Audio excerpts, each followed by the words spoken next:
Hello, hello. Hey, hey.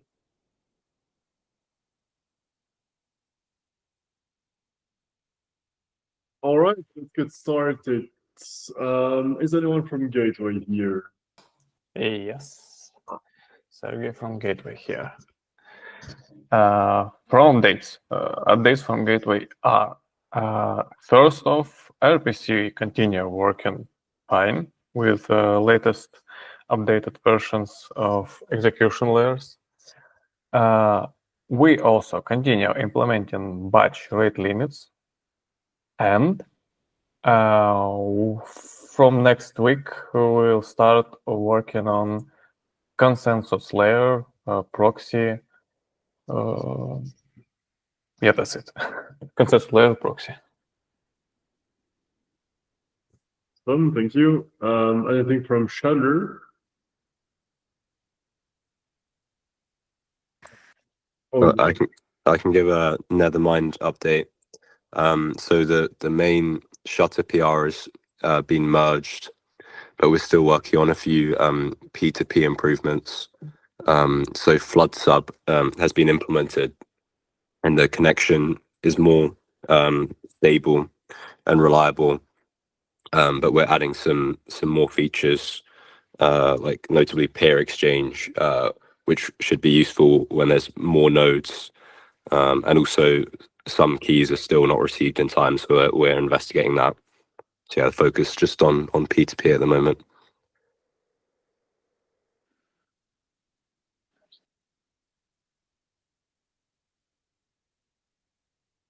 Okay. Thank you. I guess there's no one else from Shutter, right? Hey, yeah, this is Milan from Erigon. Just wanted to say hi to everyone. I'll be starting to work on Shutter support on Erigon. So this week I started just gathering documentation, and I'm aiming to just familiarize myself with the flow for next week probably.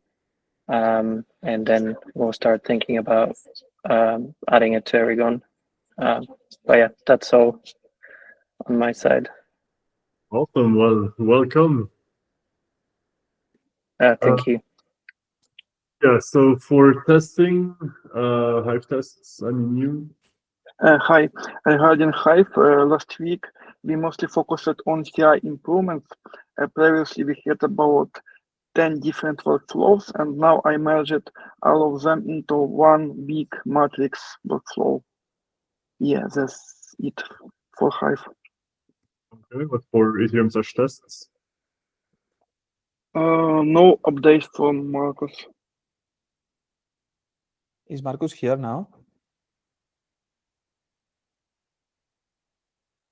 I don't think so, no. Okay. So last week, there was some operational issues apparently with Ethereum such tests. Is there also no update on that part?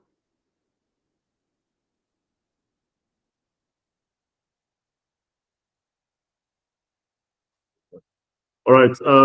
Regarding client updates, Nethermind, do you have anything new? I would say not much. We are kind of still testing this release. We haven't announced it yet.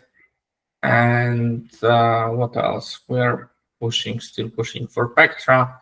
There is lots of talks about gas limit and EAP for force on IFCore forum. We are working on Portal, and once we finish with 7702 changes, we will work on ERA files for EAP for force. That's the plan, at least for now. But there are lots of discussion about EAP for force. Yeah, that's mostly it. All right, thank you. Erigon?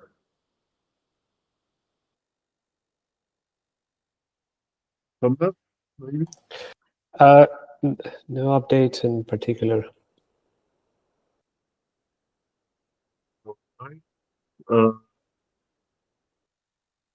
What was last week there was small forks for Pectra. I'm sorry, I was not there, so just getting back to speed. What's this about? Is this like it was Pectra divided in two, or is that something to do with that? I think the write-up in this case is not exactly what I said. This writing may have been muffled up a bit.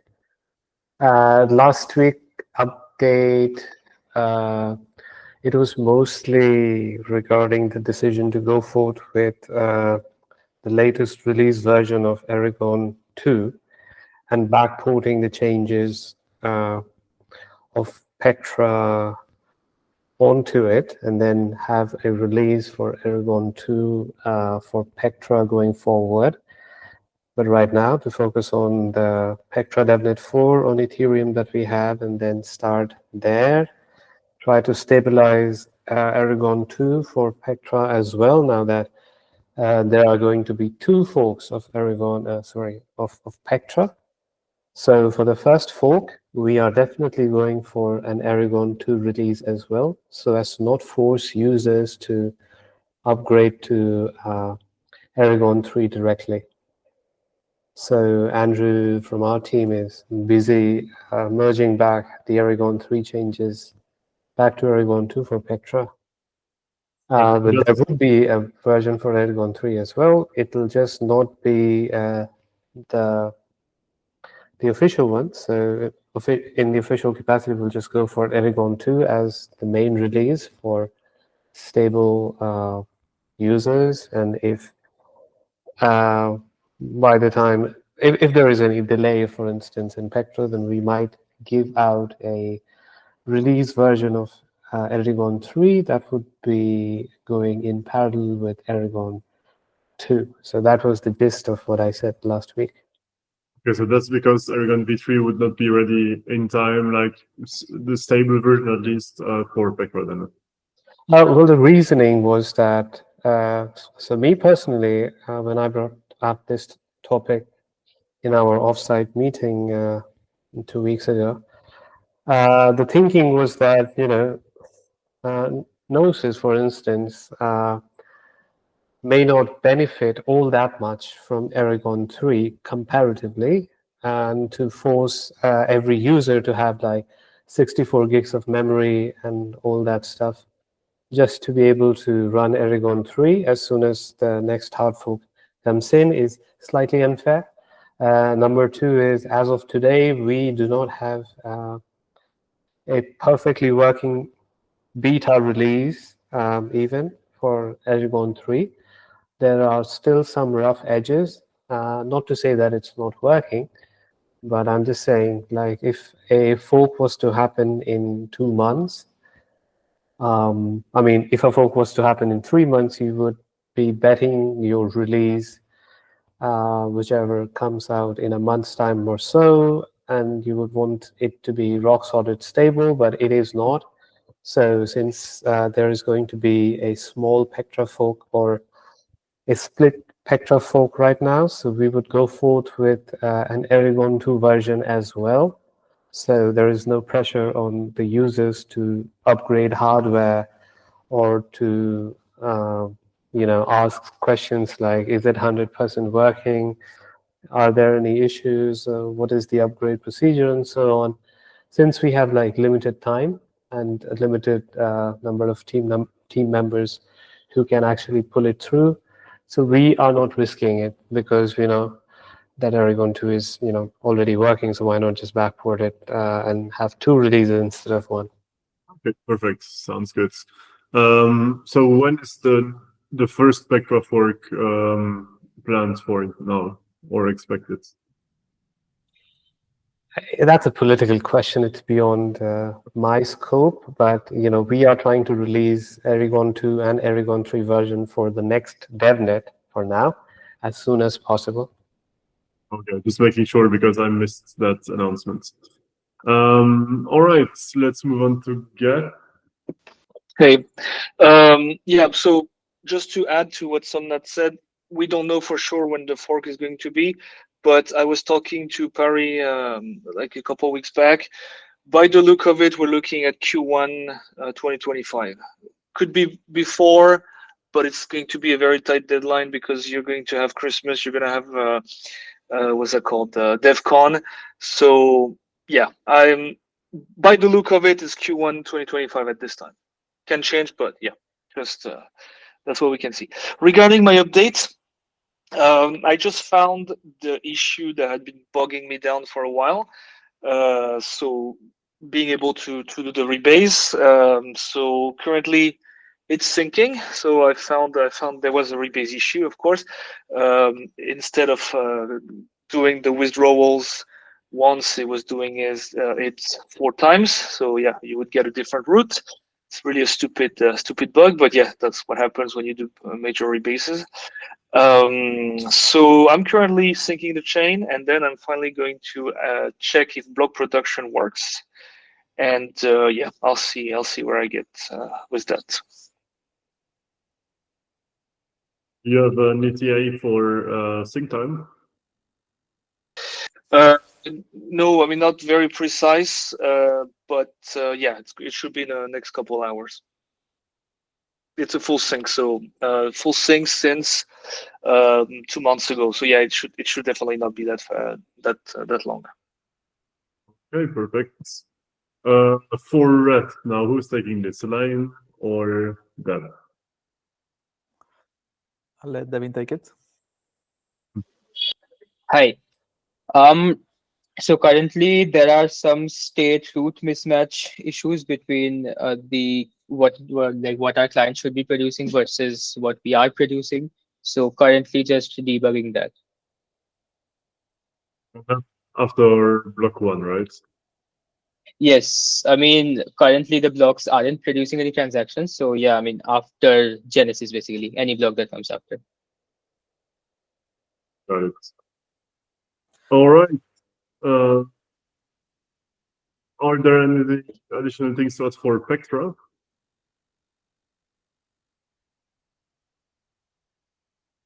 I guess not. And then maybe I can ahead. surface our current pain with red and see if hopefully Guillaume or Marek have a hunch on what's going on. So the setup is we have a local devnet with no transactions, withdrawals activated, but then Kun deactivated. So there is nothing going on. Actually, there are no withdrawals either. So the only thing happening in the chain is one system call to the block rewards contract and one system call. No, I think that's it. One system call to the block rewards contract. There is nothing else going on, and still we have the state root mismatch. We suspect it's the system address, but we have done tests with different versions of the source code. The only introspection we can do into RedDB is have diffs between states, including Genesis. So we can see how the state that the system address is populated, is there, has 0 balance and 0 nonce, and still we have state root mismatch. But can you export the blocks one by one, like the RLP of the blocks? And okay, I should have started first. Do you know if you have actual rewards being awarded? And do you know if the execution of the system contracts ends properly? Like, do you get a revert? Because this is something I typically run into when well, every time I rebase, really. So these are the first 2 things to check. Can you check if you have rewards, if your list is not empty, and if the system call execution does work properly and does not revert? Because if you have any config issue, you will, like, the contract will typically revert. Yeah, Marek? I wanted to ask about one EAP, but I think yeah, it was enabled in Cancun, so no. And I'm wondering about this system address still. So if I don't know if you did you really try to add this empty account, and would be nice if Ref would be able to somehow dump the tree. So yeah, that would be awesome. So yeah. something that we tried today is modify the Genesis to include the system address with some balance. And both Nethermind and Reth agree on the Genesis hash, including that account. But still, after the block, there is the mismatch. Could you try the same, but for both zero address and system account? Yes, we can try that.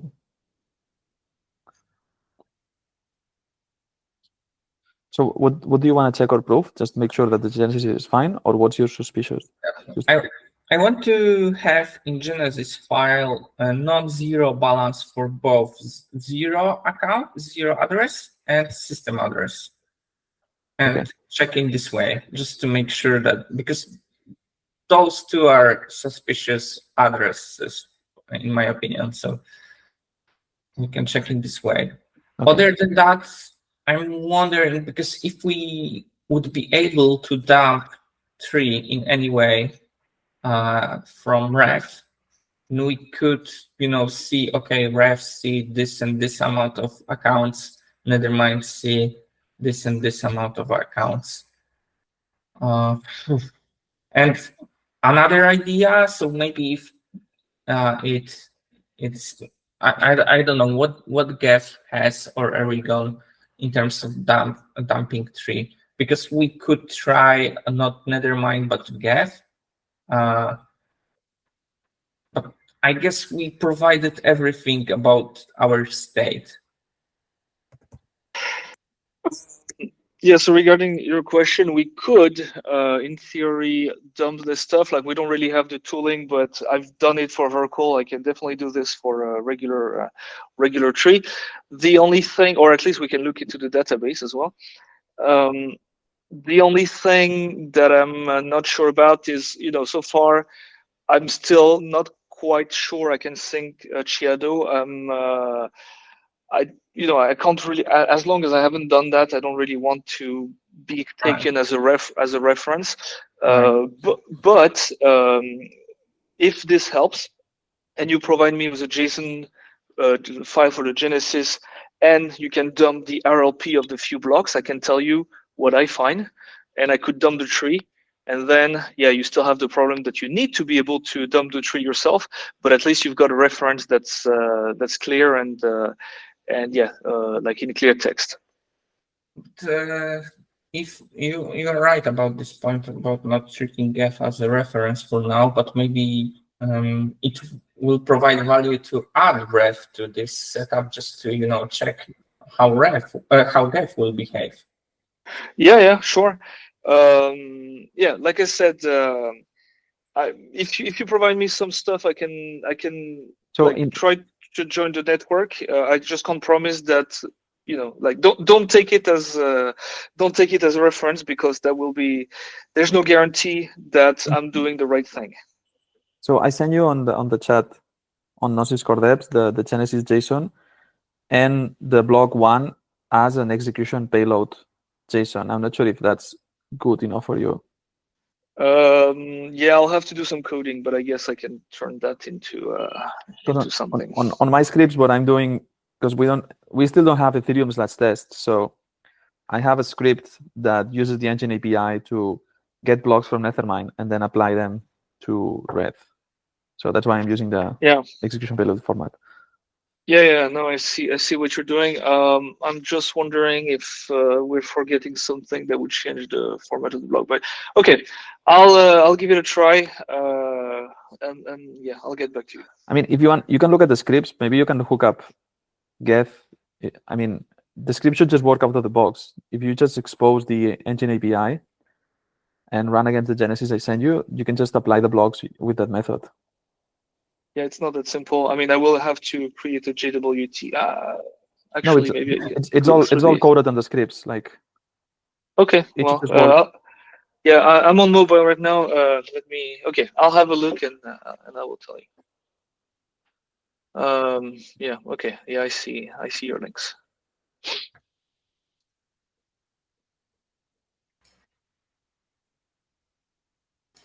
So yeah, for the JWT, you have to run against a specific value of JWT. that's hard-coded in network data. So if you use that one, it is 2A, 2A, 2A 32 times. The script will work. Okay.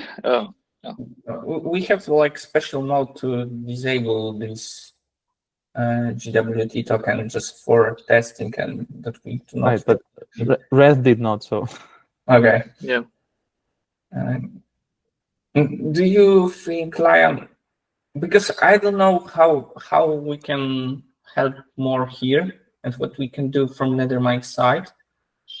But if you have any ideas, I mean, the working on Ethereum/test and going that way, that would be the best. So I'm gonna try to run things myself and see where we are,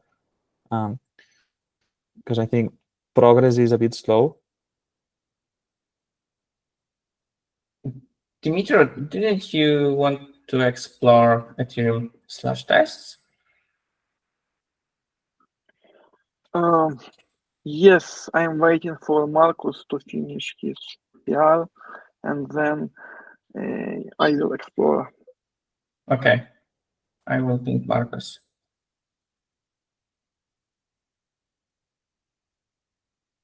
I just want to answer Guillaume's question about rewards and reverts. So the reward contract is not reverting, so no errors.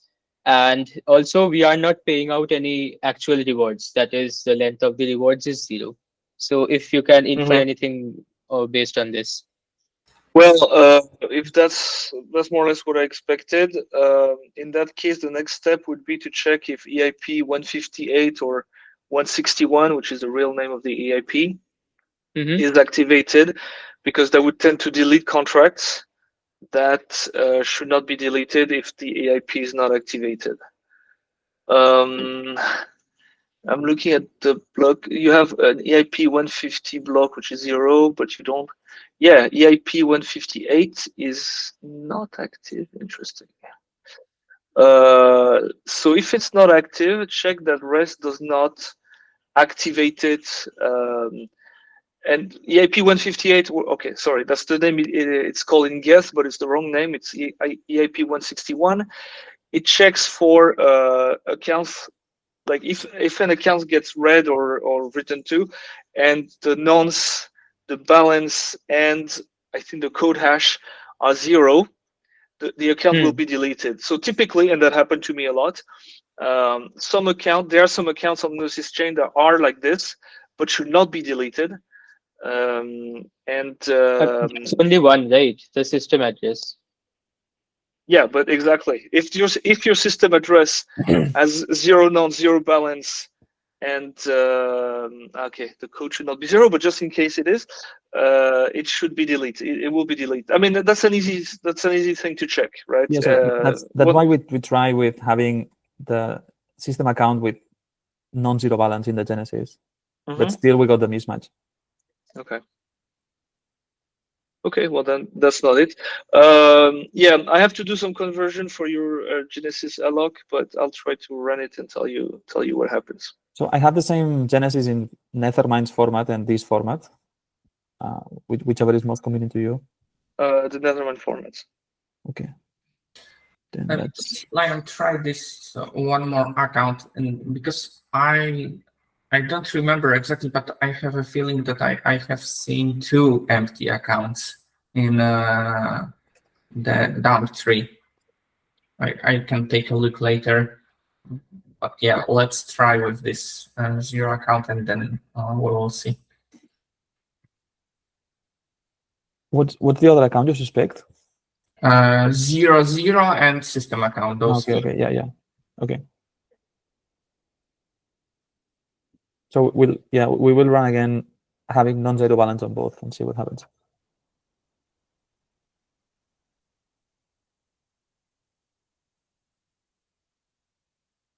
All right. Anything else?